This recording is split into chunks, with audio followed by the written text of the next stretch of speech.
Hello guys, welcome back to my channel. आज हम करने वाले हैं लीड कोड का problem number 898 bitwise ORs of subarrays. तो ये प्रॉब्लम हम करने वाले हैं big O of n time complexity और big O of n space complexity में। ठीक है, सबसे पहले समझ लेते हैं कि प्रॉब्लम स्टेटमेंट क्या है। प्रॉब्लम स्टेटमेंट ये है कि हमें सारे डिस्टिंक्ट नंबर ऑफ बिटवाइज ऑर्स को कैलकुलेट करना है। जैसे इसमें कितने सब एरेज बनेंगे, 2⁻³ - 1, 7 सब एरेज बनेंगे, है ना। कौन कौन से, 1 2 4 1 2 2 4 1 2 4। ठीक है, 6 ही बनेंगे। ये नंबर ऑफ सबसेट्स है। ठीक है, नंबर ऑफ सबसेट्स।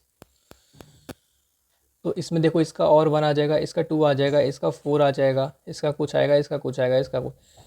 तो ये कितने नंबर ऑफ ऑर्स बन रहे हैं हमें ये बताना है। तो यहाँ पे अगर सारे के सारे डिस्टिंक्ट आ जाते हैं तो यहाँ पे तो 6 होगा। ठीक है, तो आपको प्रॉब्लम स्टेटमेंट क्लियर है कि कितने यूनिक बिटवाइज और हम बना सकते हैं जितने भी नॉन एम्प्टी सब एरेज हैं उनसे। ठीक है, सब एरे क्या होता है, कोई भी एरे, कोई भी लाइक पार्ट एरे का, ठीक है, जो कि कंटिन्यूअस है उसको सब एरे बोलते हैं। अब देखते हैं और ऑपरेशन को। और ऑपरेशन क्या होता है, और ऑपरेशन ये होता है कि अगर एक भी 1 है हम उसको 1 बना देंगे। 0 0 1 1 1 0 1 1 0। तो यहाँ पे 0, यहाँ पे 0 होगा, बाकी सब में 1 1 1 हो जाएगा। अगर एक भी 1 है तो आंसर 1 आएगा। ये होता है बिटवाइज और आपको मैंने पिछली वीडियोस में बता रखा है कि जो बिटवाइज और होता है वो हमेशा इंक्रीज़ होता है, ऑलवेज इंक्रीज़, या फिर सेम रहता है। ठीक है, क्यों, ऐसा क्यों होता है, क्योंकि 0 1, जैसे मान लो ये है 3 और 4 कैसे लिखेंगे, 0 1 0 0। अब आप जब भी इनका और करते हो तो अगर एक भी पोजीशन पे 1 होता है तो वो 1 हो जाता है। और हमें पता है कि जितना लेफ़्ट साइड 1 इंक्रीज़ होते जाएंगे वैल्यू उतनी बड़ी होती जाती है बाइनरी में। तो ये ज़ीरोज़ को तो 1 बना देगा बट 1 को कभी भी 0 नहीं बनाएगा। तो ये हमेशा इंक्रीज़ होता है और सेम रहता है। तो अब बात कर लेते हैं इस प्रॉब्लम के अप्रोच की। अब इसकी पहली अप्रोच तो हम ब्रूट फोर्स देखने वाले हैं कि इसमें ब्रूट फोर्स कैसे काम करेगा। आपने सम सब एरेज वाला क्वेश्चन भी किया होगा जिसमें सब एरेज का सम निकालते हैं। ठीक है, तो वैसे ही इसको भी कर सकते हैं, जैसे 1 2 4। यहाँ पर एक आई पॉइंटर रखेंगे, यहाँ पे एक जे पॉइंटर रखेंगे।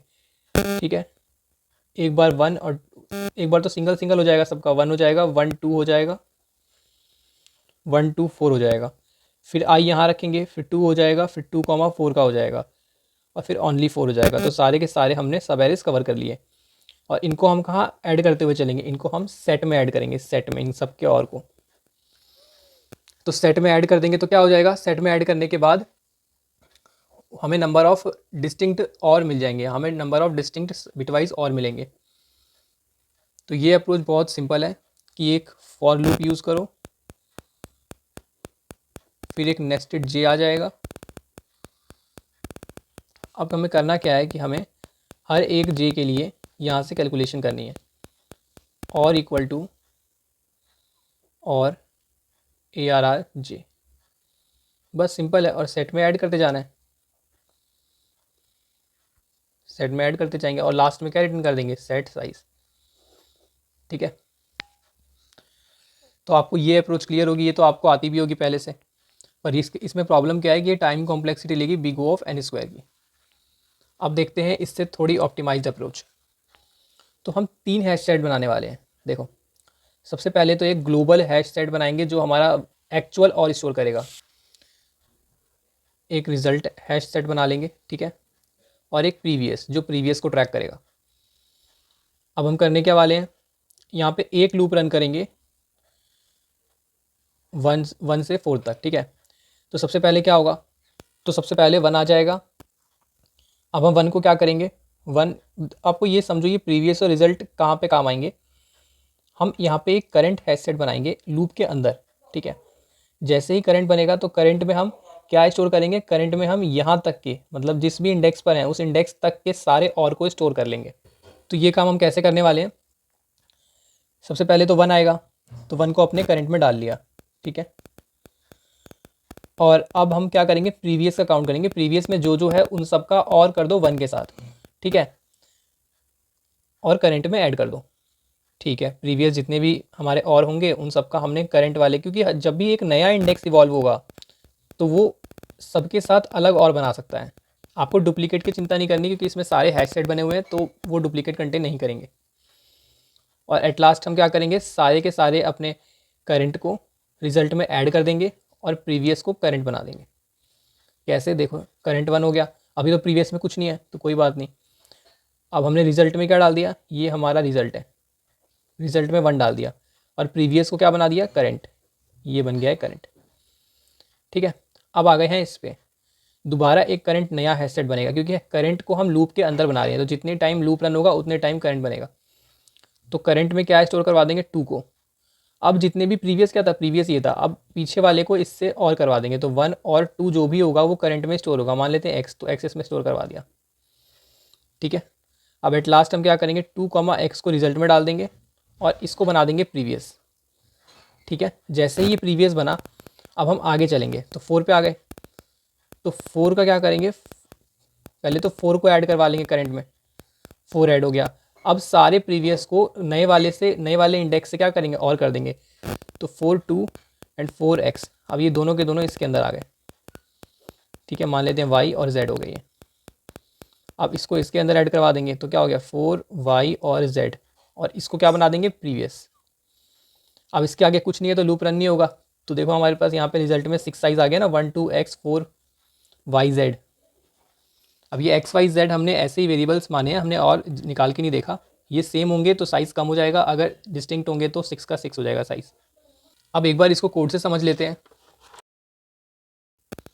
तो हमने यहाँ पे 2 हैश सेट बनाए हैं, रिजल्ट एंड प्रीवियस। रिजल्ट क्या स्टोर करेगा, हमारे एक्चुअल सारे और को, और प्रीवियस का ट्रैक रखेगा कि जिस इंडेक्स पर भी हम हैं तो उससे प्रीवियसली कितने ऑर्स हैं हमारे पास। अब देखो यहाँ पे हमने लूप रन कर लिया और एक नया हैश सेट बना दिया करंट लूप के अंदर। करंट में नम को ऐड, करंट वाले एलिमेंट को ऐड करवा दिया, सारे प्रीवियस पे ट्रैक करके करंट के अंदर ऐड करवा दिया और करके। ठीक है, सारी प्रीवियस की वैल्यूज़ को करंट वाले नम जो भी हमारा नंबर है उसके साथ और करके करंट में ऐड करवा दिया, और रिजल्ट में सारे के सारे करंट को ऐड करवा दिया और प्रीवियस को करंट बना दिया। ठीक है, और एट लास्ट हमने क्या किया, रिजल्ट डॉट साइज़ को रिटर्न कर दिया कि जो भी रिजल्ट का साइज़ होगा वही हमारा आंसर हो जाएगा। अब बात कर लेते हैं इसकी टाइम कॉम्प्लेक्सिटी की। टाइम कॉम्प्लेक्सिटी क्या होगी, एक तो हमने आउटर लूप यूज़ किया है तो इसकी तो बिग O ऑफ n होगी, और ये जो अंदर वाला लूप है इसकी क्या होगी। ये देखने में आपको लग रहा है कि big O of n square हो गया, बिग O ऑफ n कुछ होगा, तो इसमें एक सोचने वाली बात है, ये प्रीवियस कितने हो सकते हैं मैक्सिमम, वही तो ये टाइम कॉम्प्लेक्सिटी लेगा ना इसको प्रोसेस करने में। तो इसकी बात करते हैं, अभी बाहर वाले को छोड़ देते हैं। तो मान लेते हैं, अच्छा कोई भी इंटीजर है तो उसमें 32 बिट्स ही होते हैं, ये तो आपको पता है 32 बिट्स होते हैं। तो और आपको ये भी पता है कि जब भी और होता है तो या तो 1 इंक्रीज़ करते हैं या तो सेम रहते हैं। ठीक है, कभी भी कम नहीं हो सकते, क्योंकि और में कभी भी कोई भी 1 0 नहीं बनता, 0 1 बन जाते हैं। तो अब ये या तो इंक्रीज़ करेंगे 1 या तो सेम रहेंगे, तो इसमें क्या मैक्सिमम है, मैक्सिमम 32 ही तो हो सकते हैं, है ना, और वैल्यू कभी रिपीट तो होती नहीं है। तो इसमें टोटल 32 कॉम्बिनेशन ही बन सकते हैं। तो बिग O ऑफ 32, तो क्या बन गया ये, big O of n into 32। अब 32 तो कांस्टेंट है तो बिग O ऑफ n हो गया। ये डिपेंड नहीं करता ना नंबर ऑफ इनपुट्स पे, इसलिए यहाँ पे बिग O ऑफ n लिख दिया। अब स्पेस कॉम्प्लेक्सिटी देखते हैं। स्पेस कॉम्प्लेक्सिटी क्या होगी, एक तो ये वाला स्पेस यूज़ हो रहा है रिजल्ट वाला, बिग O ऑफ n, और सेम इसमें भी वही है, बिग O ऑफ 32। यहाँ पे हम इसके अंदर प्रीवियस करंट के अंदर कितना ऐड करवा सकते हैं, 32 तक, तो ये भी big O of n space हो जाएगा।